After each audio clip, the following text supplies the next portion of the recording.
Bem-vindo ao canal Total Audiolivros. A interpretação dos sonhos de Sigmund Freud.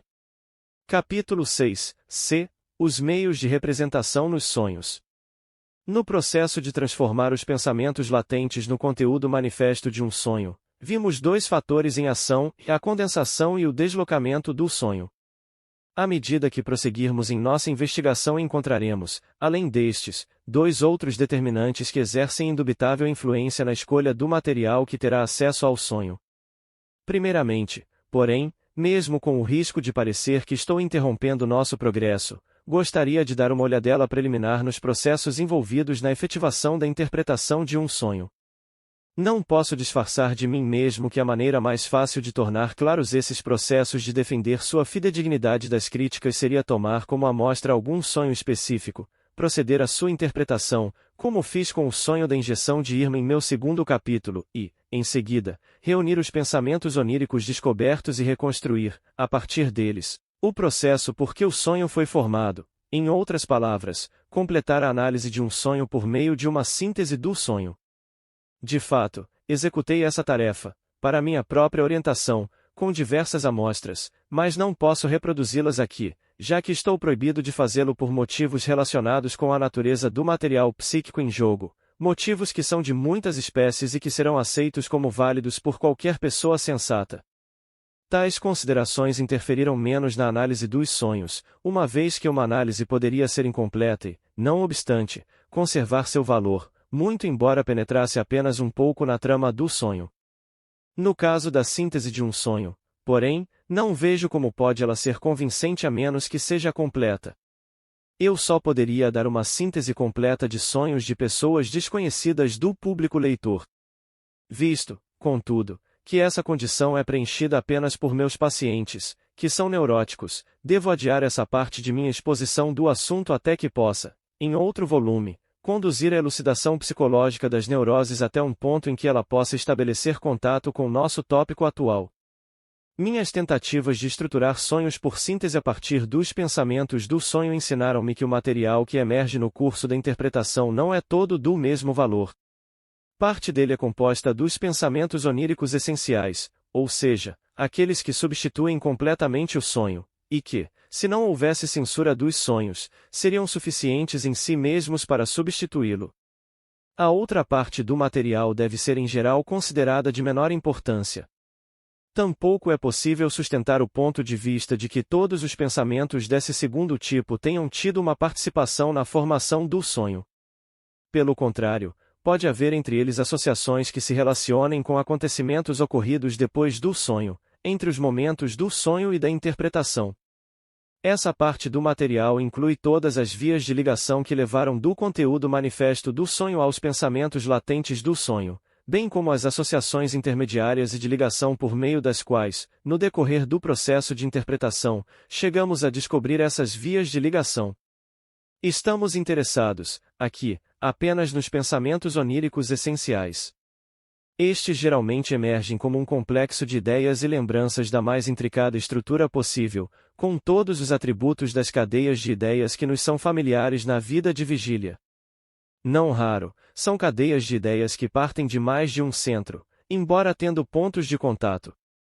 Cada cadeia de ideias é quase invariavelmente acompanhada por sua contrapartida contraditória, vinculada a ela por associação antitética. As diferentes porções dessa complicada estrutura mantêm, é claro, as mais diversificadas relações lógicas entre si. Podem representar o primeiro e o segundo planos, digressões e ilustrações, condições, sequências de provas e contra-argumentações. Quando a massa inteira desses pensamentos do sonho é submetida à pressão do trabalho do sonho, e quando seus elementos são revolvidos, transformados em fragmentos e aglutinados, quase como uma massa de gelo, surge a questão do que acontece às conexões lógicas que até então formaram sua estrutura. Que representação fornecem os sonhos para si, por quê, como, embora, ou, e todas as outras conjunções sem as quais não podemos compreender as frases ou os enunciados? Num primeiro momento, nossa resposta deve ser que os sonhos não têm a seu dispor meios de representar essas relações lógicas entre os pensamentos do sonho. Em sua maioria, os sonhos desprezam todas essas conjunções, e é só o conteúdo substantivo dos pensamentos do sonho que eles dominam e manipulam. A restauração dos vínculos que o trabalho do sonho destruiu é uma tarefa que tem de ser executada pelo processo interpretativo. A incapacidade dos sonhos de expressarem essas coisas deve estar na natureza do material psíquico de que se compõem os sonhos. As artes plásticas da pintura e da escultura vivem, a rigor, sob uma limitação semelhante, quando comparadas à poesia, que pode valer-se da fala, e aqui, mais uma vez, a razão de sua incapacidade está na natureza do material que essas duas formas de arte manipulam em seu esforço de expressar alguma coisa. Antes que a pintura se familiarizasse com as leis de expressão pelas quais se rege, ela fez tentativas de superar essa desvantagem. Nas pinturas antigas, pequenas etiquetas eram penduradas na boca das pessoas representadas, contendo, em caracteres escritos, os enunciados que o pintor perdia a esperança de representar pictoricamente. Neste ponto, talvez se levante uma objeção contra a ideia de que os sonhos são incapazes de representar relações lógicas. Pois existem sonhos em que ocorrem as mais complicadas operações intelectuais, em que as afirmações são contrariadas ou confirmadas, ridicularizadas ou comparadas, tal como acontece ao pensamento de vigília. Aqui, porém, mais uma vez as aparências enganam. Se nos aprofundarmos na interpretação de sonhos como esses, verificaremos que a totalidade disso faz parte do material dos pensamentos do sonho e não é uma representação do trabalho intelectual realizado durante o próprio sonho. O que é reproduzido pelo aparente pensamento no sonho é o tema dos pensamentos do sonho e não as relações mútuas entre eles, cuja asserção constitui o pensamento. Exporei alguns exemplos disso. Mas o ponto mais fácil de estabelecer a esse respeito é que todas as frases orais que ocorrem nos sonhos e são especificamente descritas como tais constituem reproduções não modificadas ou ligeiramente modificadas de enunciados que também se encontram entre as lembranças do material dos pensamentos do sonho. Esse tipo de enunciado muitas vezes não passa de uma alusão a algum acontecimento incluído entre os pensamentos do sonho, e o sentido do sonho pode ser totalmente diferente. Não obstante, não negarei que uma atividade crítica de pensamento, que não é uma simples repetição do material dos pensamentos do sonho, tem efetivamente uma participação na formação dos sonhos. Terei de elucidar o papel desempenhado por esse fator no fim desse exame.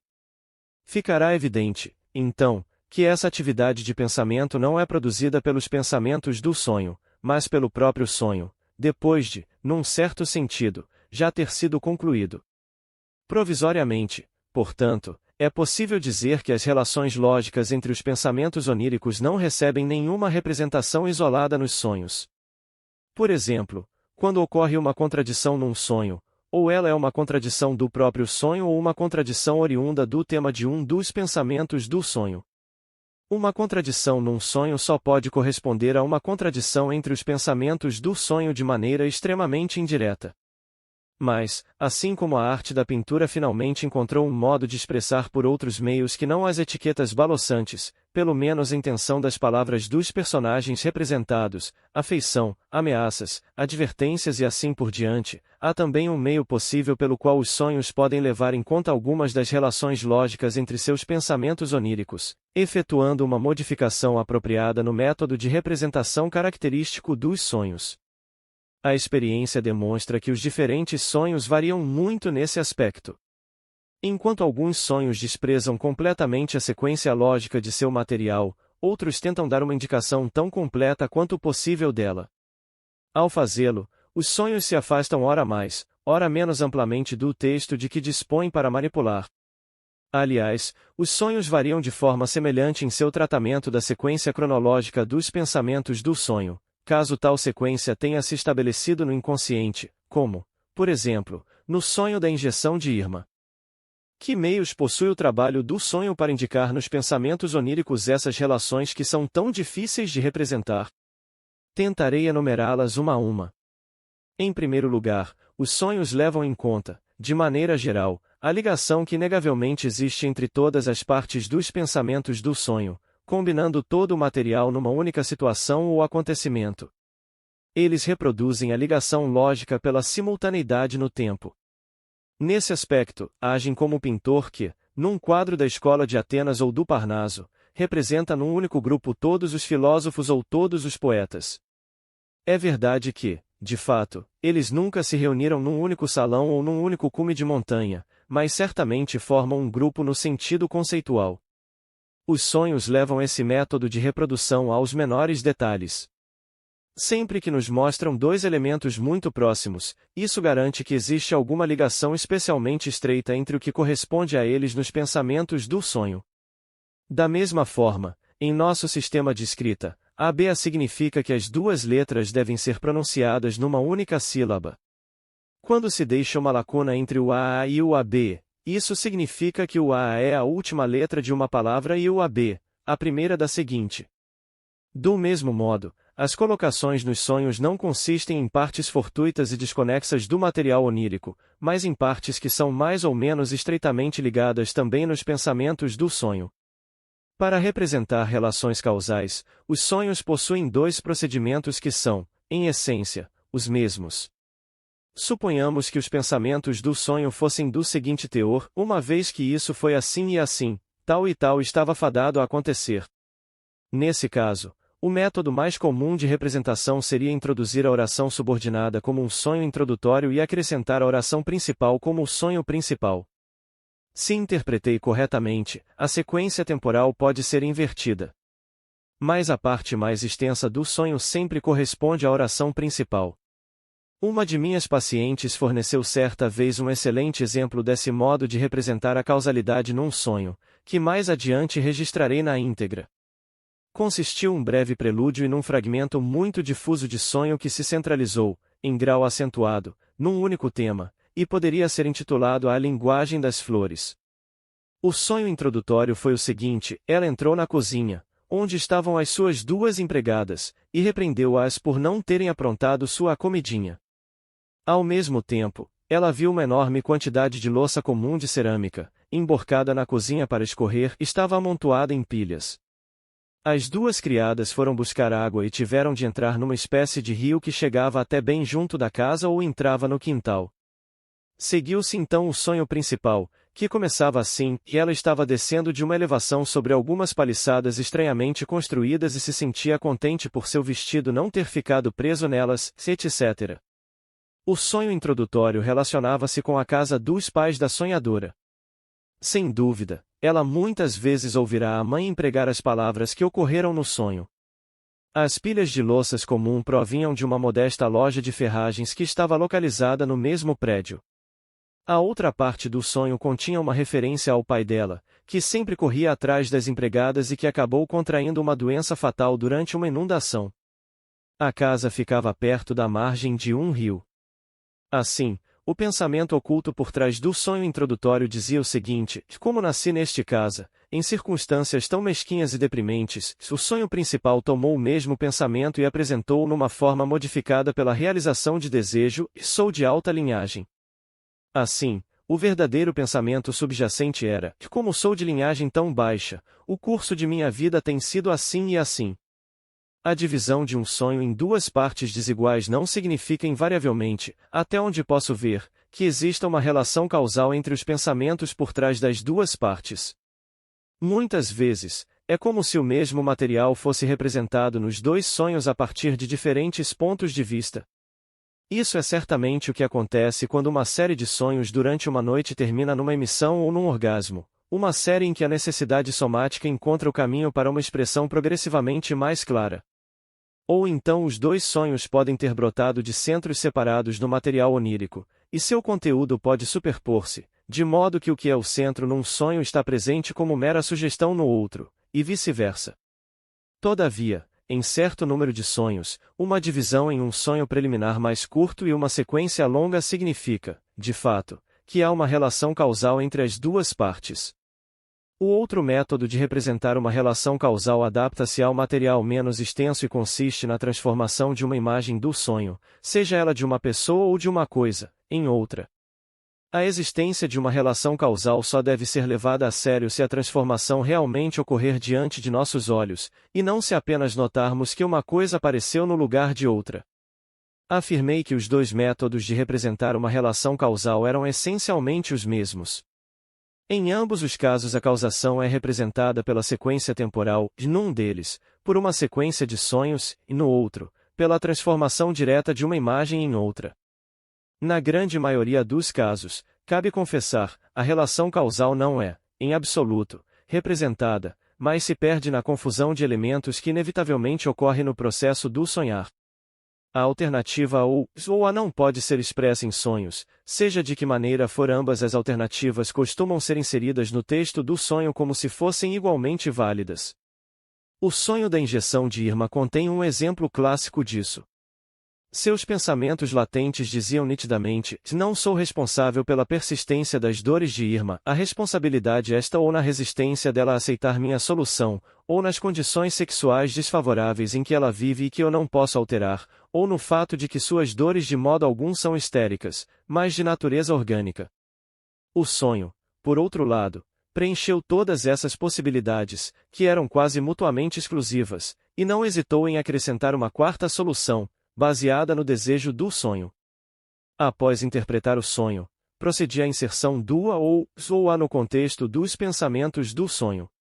Quando, no entanto, ao reproduzir um sonho, seu narrador se sente inclinado a utilizar a ou a, por exemplo, era ou um jardim ou uma sala de estar, o que estava presente nos pensamentos do sonho não era uma alternativa, e sim uma simples adição. Ou a é predominantemente empregado para descrever um elemento onírico que tenha uma característica de imprecisão, que, contudo, é passível de ser desfeita. Em tais casos, a norma de interpretação é: e trate as duas aparentes alternativas como se fossem de igual validade e ligue-as por um aí. Por exemplo, certa ocasião um amigo meu estava na Itália e eu ficara sem seu endereço por um tempo considerável. Tive então um sonho no qual recebia um telegrama com o endereço abaixo. Vi-o impresso em azul no formulário telegráfico. A primeira palavra era vaga. Via, talvez, a segunda estava clara. Ou a vila a Cecerno. Ou possivelmente até, casa. A segunda palavra soava como algum nome italiano e me fez lembrar as discussões que eu tivera com meu amigo sobre a questão da etimologia. Também expressava minha raiva dele por ter mantido seu endereço em segredo para mim por tanto tempo. Por outro lado, cada uma das três alternativas da primeira palavra revelou ser, na análise, um ponto de partida independente e igualmente válido para uma cadeia de ideias. Durante a noite anterior ao funeral de meu pai, tive um sonho com um aviso, placar ou cartaz impresso, bem semelhante aos avisos proibindo que se fume nas salas de espera das estações de trem, onde aparecia, ou pede-se que você feche os olhos. Ou, pede-se que você feche um olho. Costumo escrever isto na forma U-S. Pede-se que você feche olho, S. Ponto. 1. Cada uma dessas duas versões tinha um sentido próprio e levou numa direção diferente quando o sonho foi interpretado. Eu escolhera o ritual mais simples possível para o funeral, pois conhecia as opiniões de meu pai sobre essas cerimônias. Mas alguns outros membros da família não simpatizavam com tal simplicidade puritana e achavam que ficaríamos desonrados aos olhos dos que comparecessem ao enterro. Daí uma das versões: pede-se que você feche um olho, ou seja, feche os olhos ou a faça vista grossa. Aqui, é particularmente fácil ver o sentido da imprecisão expressa pelo a ou. O trabalho do sonho não conseguiu estabelecer um enunciado unificado para os pensamentos dos sonhos, que pudesse ao mesmo tempo ser ambíguo, e, consequentemente, as duas principais linhas de pensamento começaram a divergir até no conteúdo manifesto do sonho. Em alguns casos, a dificuldade de representar uma alternativa é superada dividindo-se o sonho em duas partes de igual extensão.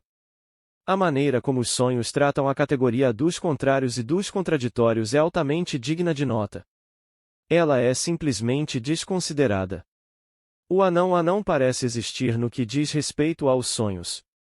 Eles mostram uma preferência particular por combinar os contrários numa unidade ou por representá-los como uma só coisa. Os sonhos se sentem livres, além disso, para representar qualquer elemento por seu oposto imaginário, de modo que não há maneira de decidir, à primeira vista, se qualquer elemento que admita um contrário está presente nos pensamentos do sonho como positivo ou negativo. Num dos sonhos registrados logo acima, cuja primeira oração já foi interpretada, como minha linhagem foi tal e tal, a sonhadora se viu descendo sobre paliçadas, segurando um ramo florido na mão. Em conexão com essa imagem, ela pensou no anjo segurando um buquê de lírios nos quadros da Anunciação, seu próprio nome era Maria, e nas meninas de túnicas brancas andando nas procissões de Corpus Christi, quando as ruas são decoradas com ramos verdes. Assim, o ramo florido do sonho aludia, sem dúvida alguma, à inocência sexual. Contudo, o ramo estava coberto de flores vermelhas, cada uma delas semelhante a uma camélia. No final de sua caminhada, assim prosseguia o sonho, os botões em flor já estavam bem murchados. Seguiram-se então algumas alusões inconfundíveis à menstruação. Por conseguinte, o mesmo ramo que era carregado como um lírio e como que por uma menina inocente era, ao mesmo tempo, uma alusão a Adame e aos camélias, que, como sabemos, costumava usar uma camélia branca, salvo durante suas regras, quando usava uma vermelha. O mesmo ramo em flor, confronte com a des Mädchensblüten aos botões da donzela no poema de Goethe A der Müllerin Verrat, a representava tanto a inocência sexual como o seu contrário. E o mesmo sonho que expressava sua alegria por ter conseguido passar pela vida imaculadamente apresentava vislumbres, em certos pontos, por exemplo, no emurchecimento dos botões em flor, da cadeia de ideias contrárias, de ela ter sido culpada de vários pecados contra a pureza sexual, em sua infância, quer dizer. Ao analisar o sonho, foi possível distinguir claramente as duas cadeias de ideias das quais a consoladora parecia ser a mais superficial, e a autorreprovadora, a mais profunda, cadeias de ideias que eram diametralmente opostas uma à outra, mas cujos elementos semelhantes, embora contrários, foram representados pelos mesmos elementos no sonho manifesto. Uma e apenas uma dessas relações lógicas é extremamente favorecida pelo mecanismo da formação do sonho, a saber, a relação de semelhança, consonância ou aproximação, a relação de a tal como. Essa relação, diversamente de qualquer outra, é possível de ser representada nos sonhos de múltiplas maneiras. Os paralelos ou exemplos de a tal como inerentes ao material dos pensamentos do sonho constituem as primeiras fundações para a construção de um sonho, e uma parte nada insignificante do trabalho do sonho consiste em criar novos paralelos onde os que já estão presentes não conseguem penetrar no sonho em virtude da censura imposta pela resistência. A representação da relação de semelhança é auxiliada pela tendência do trabalho do sonho à condensação.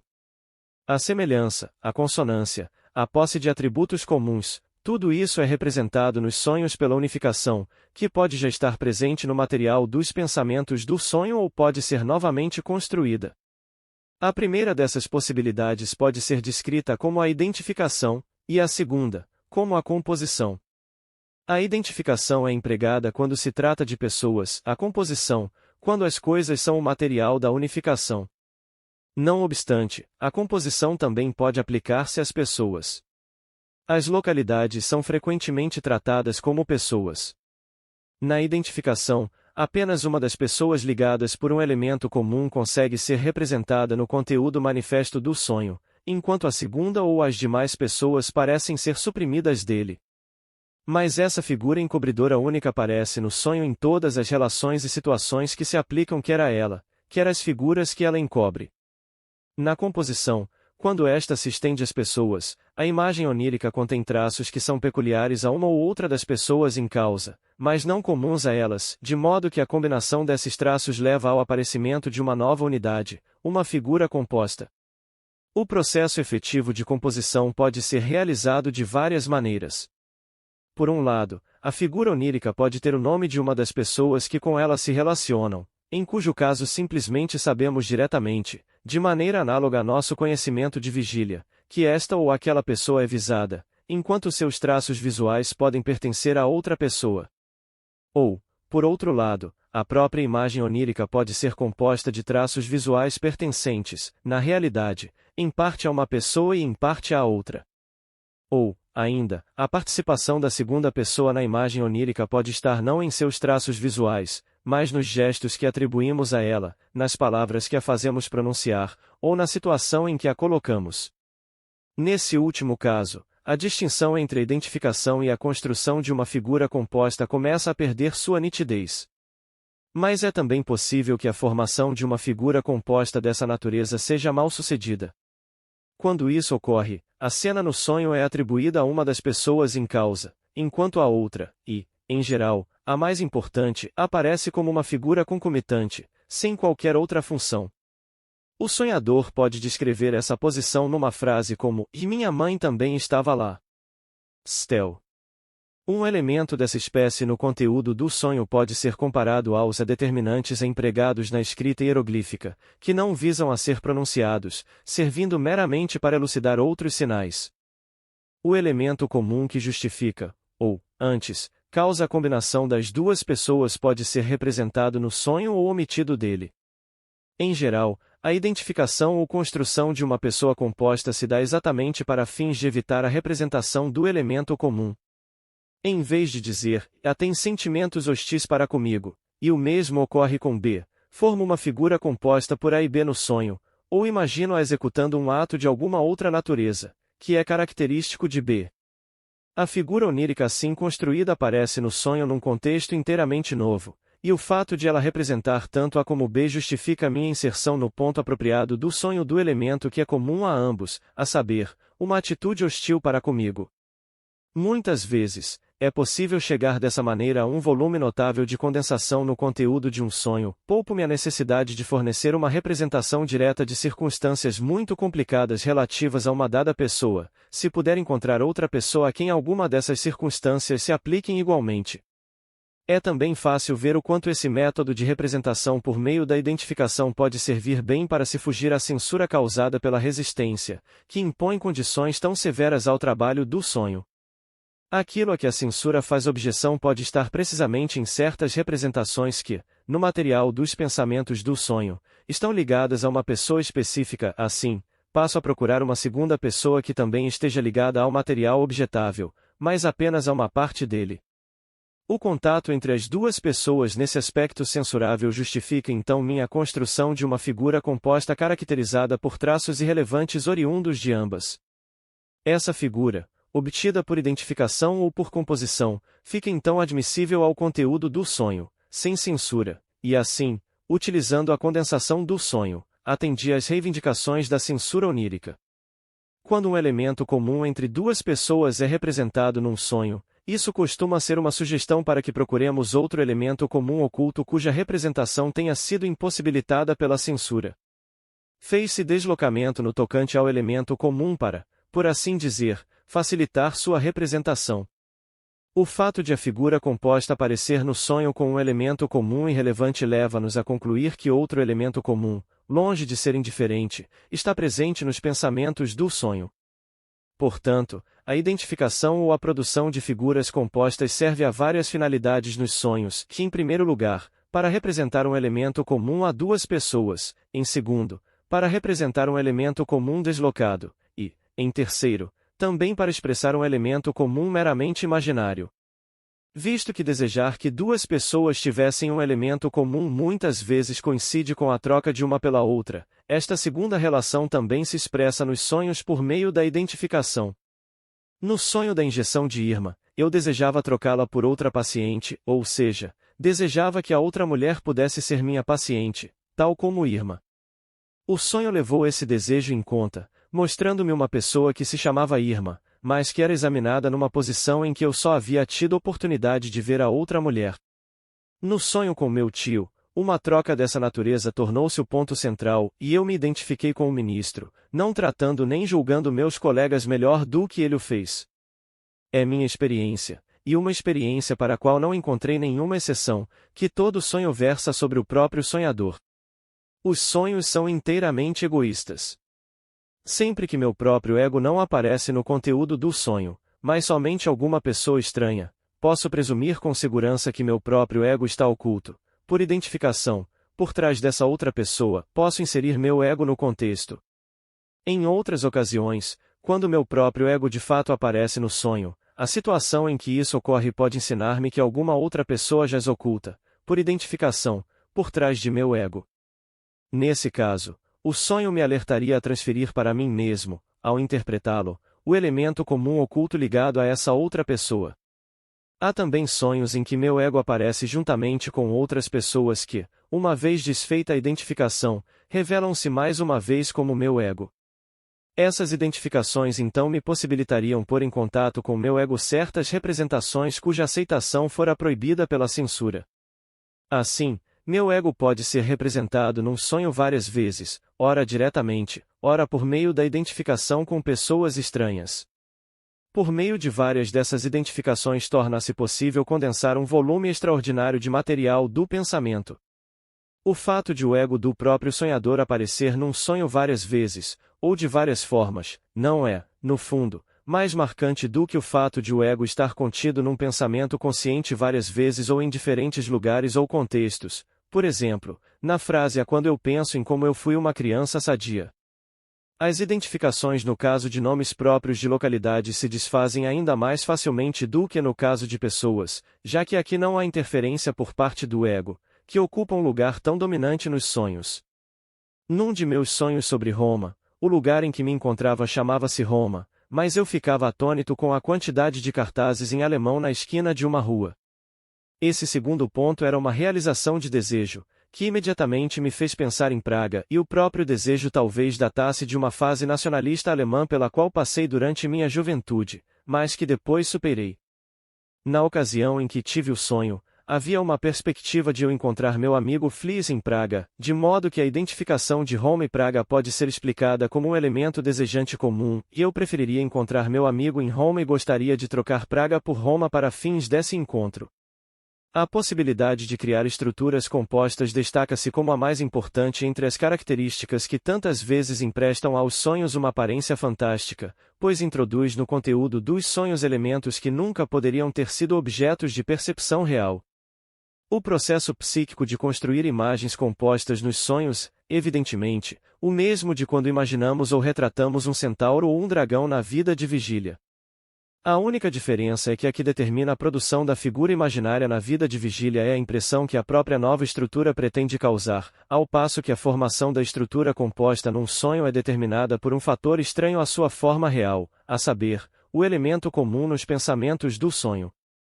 As estruturas compostas nos sonhos podem ser formadas de uma grande variedade de maneiras. O mais ingênuo desses procedimentos representa meramente os atributos de uma coisa, acompanhados pelo conhecimento de que também pertencem a uma outra coisa.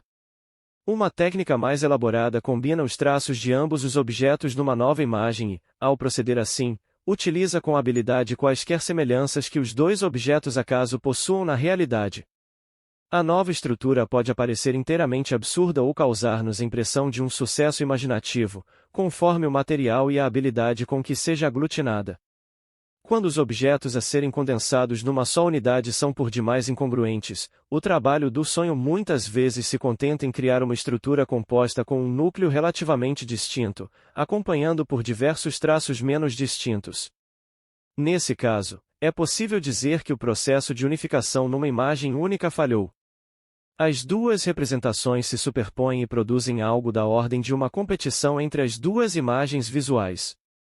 Poder-se-ia chegar a representações semelhantes num desenho, caso se tentasse ilustrar o modo pelo qual um conceito geral é formado a partir de várias imagens perceptivas isoladas. Os sonhos são, na verdade, uma massa dessas estruturas compostas. Forneci alguns exemplos delas em sonhos que já analisei, e acrescentarei agora mais alguns. No sonho relatado mais adiante, em que descreve o curso da vida da paciente na linguagem das flores, o ego do sonho segurava na mão um ramo de botões de flores que, como vimos, representava tanto a inocência como a pecaminosidade sexual. O ramo, graças à maneira como as flores estavam colocadas nele, também fez a sonhadora lembrar-se de flor de cerejeira. As próprias flores, consideradas individualmente, eram camélias, e, além disso, a impressão geral era de um crescimento exótico. O fator comum entre os elementos dessa estrutura composta foi indicado pelos pensamentos do sonho. O ramo florido era composto de alusões a presentes que lhe tinham sido oferecidos com o propósito de conquistar, ou tentar conquistar, seus favores. Assim, tinham-lhe dado cerejas na infância e, em época posterior da vida, uma planta de camélias. Já exótico era uma alusão a um naturalista muito viajado que tentará conquistar suas boas graças com o desenho de uma flor. Outra de minhas pacientes produziu, num de seus sonhos, algo intermediário entre uma cabine de banho à beira-mar, um quartinho externo no campo e um sótão numa casa urbana. Os dois primeiros elementos têm em comum uma ligação com pessoas nuas e em desalinho, e sua combinação com o terceiro elemento leva à conclusão de que, em sua infância, um sótão também fora uma cena de desnudamento. Outro sonhador produziu uma localidade composta a partir de dois lugares onde se fazem tratamentos, sendo um deles meu consultório e o outro, o local de entretenimento onde ele travara conhecimento com sua mulher. Uma moça sonhou, depois de seu irmão mais velho ter lhe prometido um banquete de caviar, que as pernas desse mesmo irmão estavam inteiramente cobertas de grãos negros de caviar. O elemento de contágio, no sentido moral, e a lembrança de uma erupção em sua infância, que lhe cobrira inteiramente as pernas de manchas vermelhas, em vez de negras, tinham-se combinado com os grãos de caviar num conceito novo, a saber, o conceito ao que ela pegara de seu irmão. Nesse sonho, como em outros, as partes do corpo humano foram tratadas como objetos. Num sonho registrado por Ferenczi em 1910, ocorreu uma imagem composta que era formada da figura de um médico e de um cavalo e estava também vestida de camisão de dormir. O elemento comum a esses três componentes foi alcançado na análise depois de a paciente reconhecer que o camisão de dormir era uma alusão a seu pai numa cena da infância. Em todos os três casos, a questão era um objeto de sua curiosidade sexual. Quando criança, ela fora muitas vezes levada por sua babá a um aras militar onde teve amplas oportunidades de satisfazer o que, na época, era sua curiosidade ainda não inibida. Afirmei anteriormente que os sonhos não têm meios de expressar a relação de uma contradição, um contrário ou um anão. Passarei agora a fazer uma primeira negação dessa assertiva. Uma classe de casos que podem ser reunidos sob o título de a contrários é, como já vimos, simplesmente representada por identificação, ou seja, casos em que a ideia de uma troca ou substituição pode ser posta em ligação com o contraste. Apresentei vários exemplos disso. Outra classe de contrários nos pensamentos do sonho, que se enquadram numa categoria que pode ser descrita como a pelo contrário a ou a justamente o inverso, penetra nos sonhos da seguinte maneira notável, que quase merece ser descrita como um xiste. O ajustamente o inverso não é representado, em si mesmo, no conteúdo do sonho, mas revela sua presença no material pelo fato de uma parte do conteúdo onírico, que já foi construída e por acaso, por algum outro motivo, lhe é adjacente, ser, digamos como que numa reconsideração, virada no outro sentido. O processo é mais fácil de ilustrar do que de descrever. No interessante sonho do em cima e embaixo, a representação da subida no sonho foi o inverso do que era em seu protótipo nos pensamentos do sonho, ou seja, na cena introdutória de Safo, de Daude, e no sonho, a subida era difícil no começo, porém mais fácil depois, enquanto que, na cena de Daude, era fácil no início porém cada vez mais difícil depois. Além disso, o Alá em cima e o Alá embaixo na relação entre o sonhador e seu irmão foram representados de maneira invertida no sonho. Isso apontou para a presença de uma relação invertida ou contrária entre duas partes do material dos pensamentos do sonho, e fomos encontrá-la na fantasia infantil do sonhador de ser carregado por sua ama de leite, que era o contrário da situação do romance, onde o herói estava carregando sua amante. Do mesmo modo, em meu sonho do ataque de Goethe a Ereme, existe um ajustamente o inverso a semelhante, que tem de ser posto em ordem antes que o sonho possa ser interpretado com êxito. No sonho, Goethe fazia um ataque a um jovem, Hareme, na situação real contida nos pensamentos do sonho, um homem importante, meu amigo Flies, for atacado por um jovem escritor desconhecido. No sonho, fiz um cálculo baseando-me na data da morte de Goethe, na realidade, o cálculo fora feito a partir do ano de nascimento do paciente paralítico. O pensamento que se revelou decisivo nos pensamentos do sonho foi uma contradição da ideia de que Goethe deveria ser tratado como se fosse um lunático. Justamente o inverso, disse o sentido subjacente de O Sonho, se você não compreende o livro, é você o crítico que é um débil mental, e não o autor. Penso, além disso, que todos esses sonhos de virar as coisas ao contrário incluem uma referência às implicações desdenhosas da ideia de voltar as costas a alguma coisa. Por exemplo, o virar as costas do sonhador em relação a seu irmão no sonho de Safo. É relevante observar, além disso, o quanto é frequente a inversão empregada precisamente nos sonhos oriundos de impulsos homossexuais recalcados. Aliás, a inversão, ou transformação de uma coisa em seu oposto, é um dos meios de representação mais favorecidos pelo trabalho do sonho, e é passível de utilização nos sentidos mais diversos. Ela serve, em primeiro lugar, para dar expressão à realização de um desejo em referência a algum elemento específico dos pensamentos do sonho. Se ao menos tivesse sido ao contrário. Esta é muitas vezes a melhor maneira de expressar a reação do ego a um fragmento desagradável da memória. Além disso, a inversão tem uma utilidade muito especial como auxílio à censura, pois produz uma massa de distorção do material a ser representado, e isto tem um efeito positivamente paralisante, para começar, sobre qualquer tentativa de compreender o sonho. Por essa razão, quando um sonho se recusa obstinadamente a revelar seu sentido, sempre vale a pena ver o efeito de inverter em particular alguns elementos de seu conteúdo manifesto, depois do que toda a situação, com frequência, torna-se logo evidente. E, independentemente da inversão do assunto, a inversão cronológica não deve ser negligenciada. Uma técnica bastante comum da distorção do sonho consiste em representar o resultado de um acontecimento ou a conclusão de uma cadeia de ideias no início de um sonho, e em colocar em seu final as premissas em que se basearam a conclusão ou as causas que levaram ao acontecimento. Quem quer que deixe de ter em mente esse método técnico adotado pela distorção onírica ficará inteiramente perdido quando se deparar com a tarefa de interpretar um sonho. Em alguns casos, de fato, só é possível chegar ao sentido de um sonho depois de se ter efetuado um bom número de inversões de seu conteúdo sob vários aspectos. Por exemplo, no caso de um jovem neurótico obsessivo, ocultava-se por trás de um de seus sonhos a lembrança de um desejo de morte que datava de sua infância e era dirigido contra seu pai, a quem ele temera. Eis aqui o texto do sonho: seu pai o repreendia por voltar para casa tão tarde. O contexto em que o sonho ocorreu no tratamento psicanalítico e as associações do paciente mostraram, contudo, que as palavras originais deviam ter sido que ele estava com raiva do pai, e que, em sua opinião, o pai sempre voltava para casa cedo demais, ou seja, muito antes do tempo.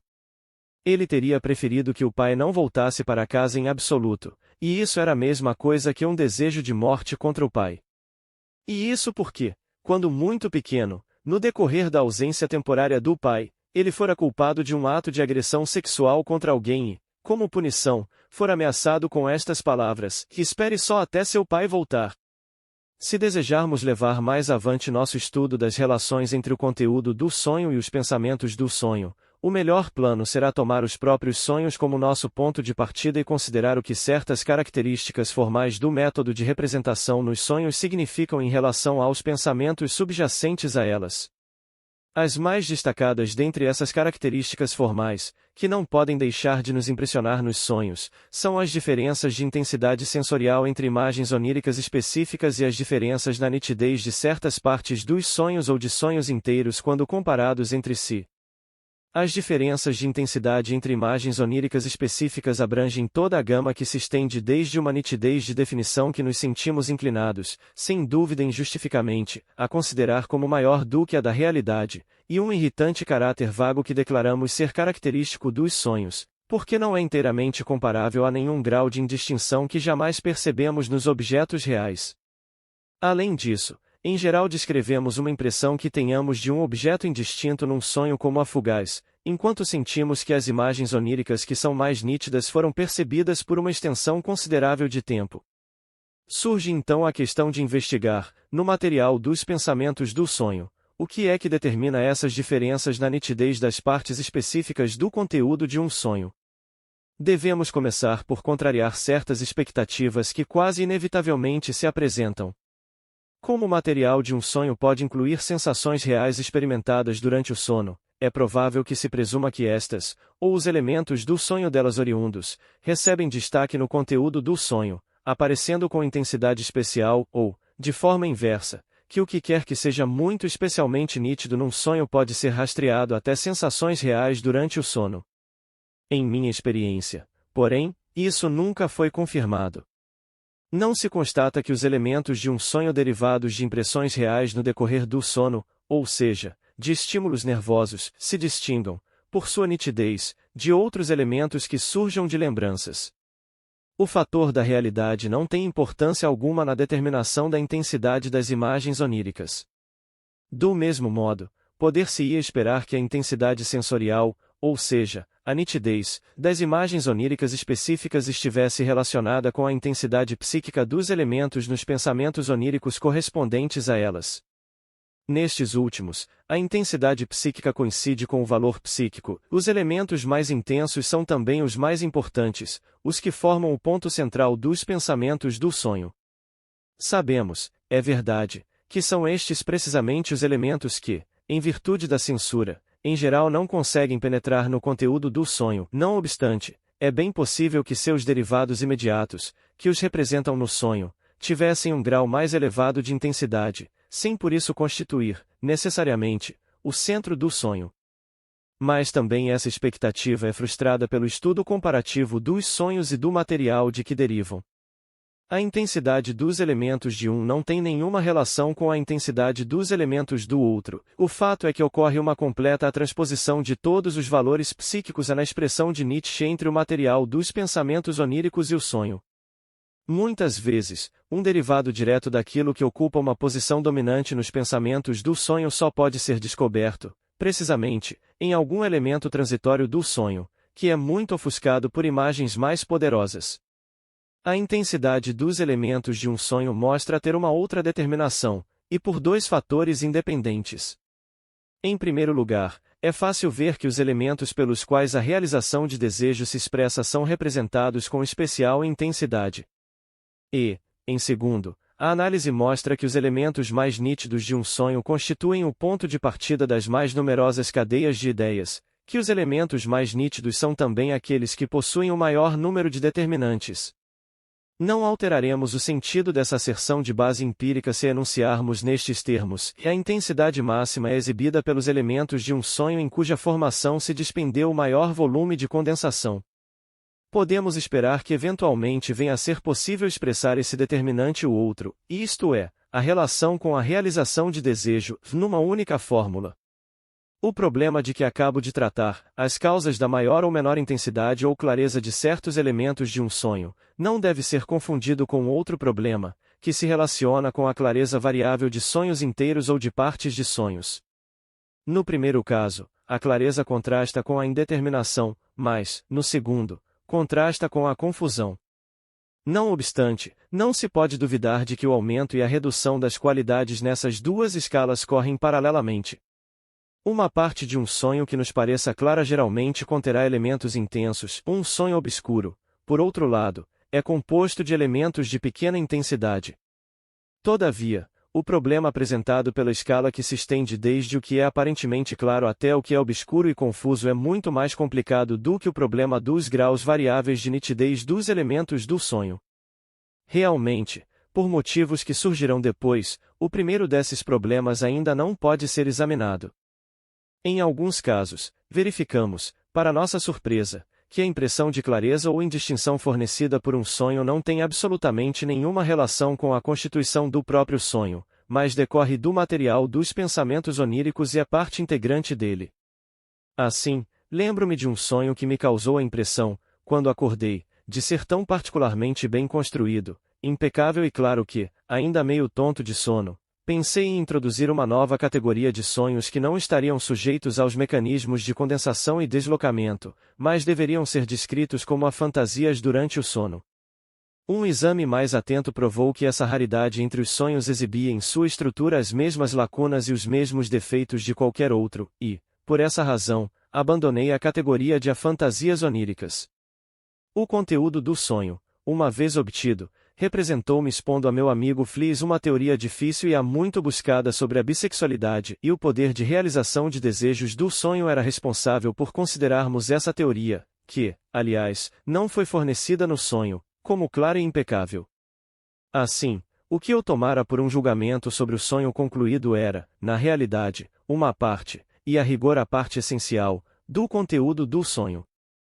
O trabalho do sonho tinha, nesse caso, usurpado, por assim dizer, meus primeiros pensamentos de vigília, e me transmitirá como um julgamento sobre o sonho a parte do material dos pensamentos oníricos que ele não tinha conseguido representar com exatidão no sonho. Certa vez deparei com uma contrapartida exata disso no sonho de uma paciente no decorrer da análise.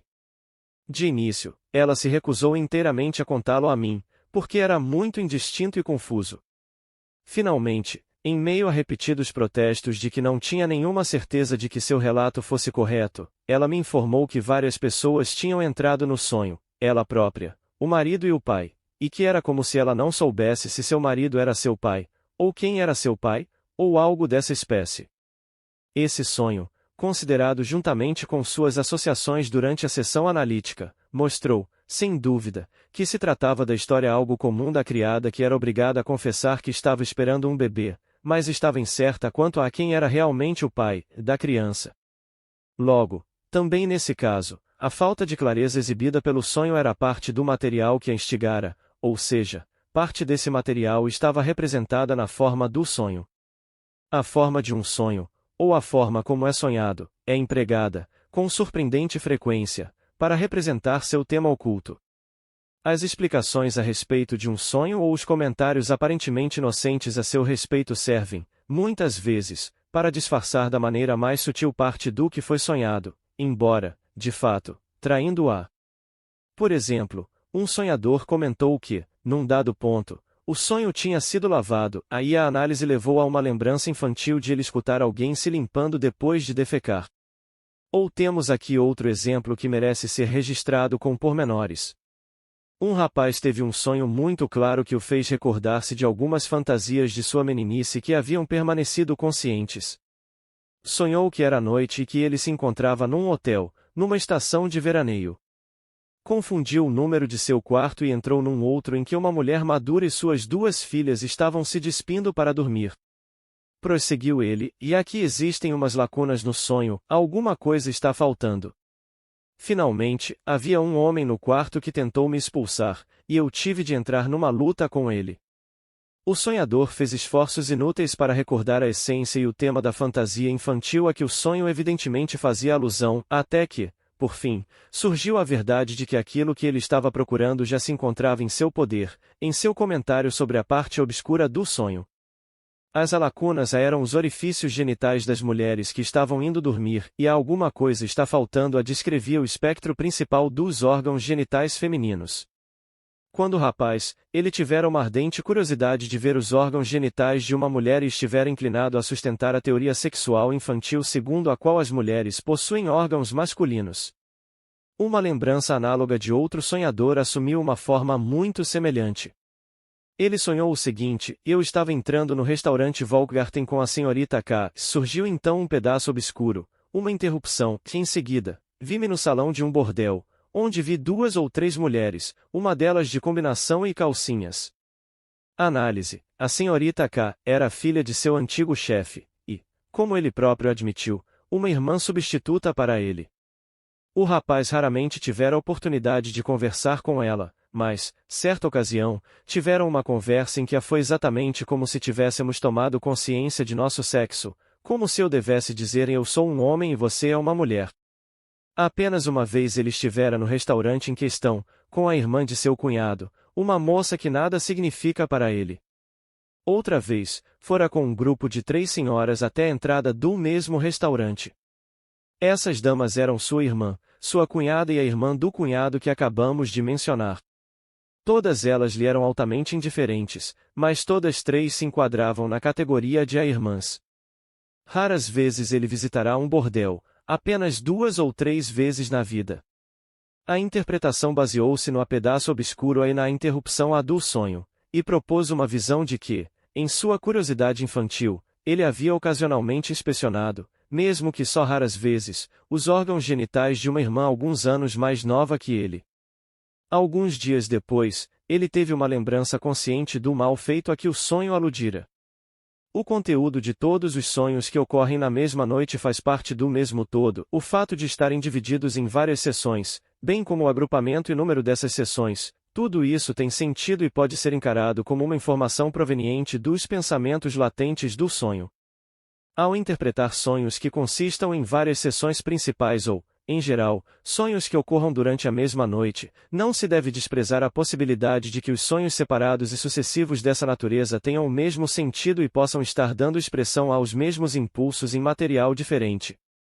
Sendo assim, O primeiro desses sonhos homólogos a ocorrer é muitas vezes o mais distorcido e tímido, ao passo que o seguinte será mais confiante e nítido. Os sonhos do faraó na Bíblia sobre as vacas e as espigas de milho, interpretados por José, eram desse tipo. Eles são mais minuciosamente relatados por Joséfo, Ancient History of the Eagles, livro 2, capítulo 5, do que a Bíblia. Depois de narrar seu primeiro sonho, disse o rei, e após ter tido essa visão, despertei de meu sono, e, estando em desordem e considerando comigo mesmo que devia ser essa aparição, adormeci novamente, e vi outro sonho, mais maravilhoso que o anterior, que ainda mais me assustou e perturbou. Já após ouvir o relato do sonho do rei, respondeu José, esse sonho, ó rei, embora visto sob duas formas, significa um e o mesmo fato. Em sua contribuição à psicologia do boato, Jung, 1910b, descreve como o sonho erótico disfarçado de uma escolar foi compreendido por suas colegas sem qualquer interpretação e como foi adicionalmente elaborado e modificado. Observa ele em relação a uma dessas histórias oníricas. A ideia final numa longa série de imagens oníricas contém precisamente aquilo que a primeira imagem da série tentará retratar. A censura mantém o complexo à distância o maior tempo possível, mediante uma sucessão de novos encobridores simbólicos, deslocamentos, disfarces inocentes etc. Ibid, 87. Scherner, 1861, 166, estava bem familiarizado com essa peculiaridade do método de representação nos sonhos e o descreve, no tocante à sua teoria dos estímulos orgânicos, como uma lei especial e, em última análise, contudo, em todas as estruturas oníricas simbólicas provenientes de estímulos nervosos específicos. A imaginação observa uma lei geral, e no começo de um sonho, ela só retrata o objeto do qual provém o estímulo por meio das mais remotas e inexatas alusões, mas, no final, depois que a efusão pictórica se esgotou, ela representa cruamente o próprio estímulo, ou, conforme o caso, o órgão envolvido ou a função desse órgão, e com isso o sonho, tendo designado sua causa orgânica real, atinge seu objetivo. Otto Rank, 1910, forneceu uma bela confirmação dessa lei de Scherner. Um sonho de uma moça, relatado por ele, compunha-se de dois sonhos isolados, com um intervalo entre eles, sonhados no decorrer da mesma noite, tendo o segundo terminado num orgasmo. Foi possível efetuar uma interpretação pormenorizada desse segundo sonho, mesmo sem muitas contribuições da sonhadora, e o número de ligações entre os conteúdos dos dois sonhos possibilitou ver que o primeiro sonho representa, de maneira mais tímida, a mesma coisa que o segundo. De modo que o sonho com o orgasmo, contribuiu para a completa explicação do primeiro. Rank baseia acertadamente nesse exemplo um exame da importância geral dos sonhos com orgasmo ou emissão para a teoria do sonhar. Não obstante, em minha experiência, só raramente ficamos em condições de interpretar a clareza ou confusão de um sonho pela presença de certeza ou dúvida em seu material posteriormente. Terei de revelar um fator na formação dos sonhos que ainda não mencionei e que exerce a influência determinante sobre a escala dessas qualidades em qualquer sonho específico. Por vezes, num sonho em que a mesma situação e cenário persistem por algum tempo, ocorre uma interrupção que é descrita com estas palavras, e aí foi como se, ao mesmo tempo, fosse outro lugar, e lá aconteceu tal e tal coisa. Após algum tempo, o fio da meada principal do sonho pode ser retomado, e aquilo que o interrompeu revela ser uma oração subordinada no material onírico, um pensamento interpolado. Uma oração condicional nos pensamentos do sonho é representada neste último por simultaneidade e se a transforma assim a quando. Qual é o sentido da sensação de movimento inibido que tão comumente aparece nos sonhos e que se aproxima tanto da angústia? O sujeito tenta mover-se para a frente, mas se descobre colado ao chão, ou tenta alcançar algo, mas é retido por uma série de obstáculos. Um trem está prestes a partir, mas fica-se impossibilitado de apanhá-lo. O sujeito ergue a mão para revidar um insulto, mas verifica que ela está impotente. E assim por diante. Já deparamos com essa sensação nos sonhos de exibição, mas ainda não fizemos nenhuma tentativa séria de interpretá-la. Uma resposta fácil, mas insuficiente, seria dizer que a paralisia motora prevalece no sono e que dela tomamos conhecimento na sensação que estamos examinando. Mas pode-se perguntar por que, nesse caso, não estamos perpetuamente sonhando com esses movimentos inibidos, e é razoável supor que essa sensação, embora possa ser evocada a qualquer momento durante o sono, sirva para facilitar algum tipo específico de representação, sendo despertada apenas quando o material dos pensamentos do sonho precisa ser representado dessa maneira. Esse a não poder fazer nada nem sempre aparece nos sonhos como uma sensação, mas é às vezes, simplesmente, parte do conteúdo do sonho. Um caso dessa natureza me parece particularmente apto a lançar luz sobre o sentido desse aspecto do sonhar. Eis aqui uma versão abreviada de um sonho em que, aparentemente, fui acusado de desonestidade. O local era uma mescla de um sanatório particular e de várias outras instituições. Um criado apareceu para me convocar para um exame. Eu sabia, no sonho, que algo estava desaparecido e que o exame se devia a uma suspeita de que eu me apropriara do artigo desaparecido. A análise demonstrou que o exame devia ser entendido em dois sentidos e incluía um exame médico. Ciente de minha inocência e do fato de que eu ocupava o posto de consultor no estabelecimento, acompanhei o criado tranquilamente. À porta, fomos recebidos por outro criado, que disse, apontando para mim, por que você o trouxe? Ele é uma pessoa respeitável. Entrei então, desacompanhado, num grande saguão onde havia máquinas, que me lembraram o inferno com seus instrumentos de tortura diabólicos. Estendido num aparelho vi um de meus colegas, que tinha todos os motivos para reparar em mim, mas ele não prestou nenhuma atenção. Disseram-me então que eu podia ir. Mas não consegui encontrar meu chapéu e, afinal, não pude ir.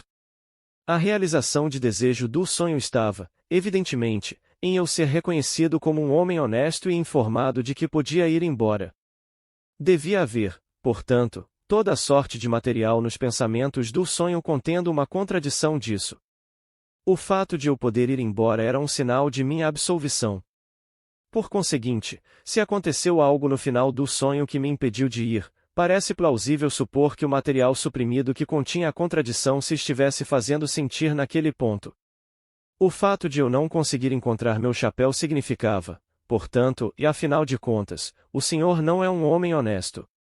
Assim, o a não poder fazer alguma coisa, nesse sonho, foi uma forma de expressar uma contradição, um a não há de modo que minha declaração anterior de que os sonhos não podem expressar o a não há requer uma correção. Em outros sonhos, nos quais a não execução a de um movimento ocorre como uma sensação, e não simplesmente como uma situação, a sensação da inibição de um movimento dá uma expressão mais enérgica à mesma contradição, expressa uma volição que é contraposta por uma contravolição. Assim, a sensação de inibição de um movimento representa um conflito da vontade. Veremos mais adiante que a paralisia motora que acompanha o sono é precisamente um dos determinantes fundamentais do processo psíquico enquanto se sonha. Ora, um impulso transmitido pelas vias motoras nada mais é do que uma volição, e o fato de termos tanta certeza de que sentiremos esse impulso inibido durante o sono é o que torna todo o processo tão admiravelmente adequado para representar um ato de volição e um a não a que a ele se opõe. É também fácil perceber, com base em minha explicação da angústia, por que a sensação de uma inibição da vontade se aproxima tão de perto da angústia e é tão frequentemente ligada a ela nos sonhos. A angústia é um impulso libidinal que tem origem no inconsciente e é inibido pelo pré-consciente. Quando, portanto, a sensação de inibição está ligada à angústia num sonho, deve tratar-se de um ato de volição que um dia foi capaz de gerar libido, em outras palavras, deve tratar-se de um impulso sexual. E examinarei, em outro ponto, o sentido e a importância psíquica do julgamento que muitas vezes surge nos sonhos, expresso na frase afinal, isto é apenas um sonho. Direi aqui apenas, a título de antecipação, que ele se destina a minimizar a importância do que está sendo sonhado. O interessante problema correlato do que se pretende dizer quando parte do conteúdo de um sonho é descrito no próprio sonho como assonhado, o enigma do assonho dentro do sonho, foi solucionado num sentido semelhante por Stell 1909, 459 e seguinte, que analisou alguns exemplos convincentes.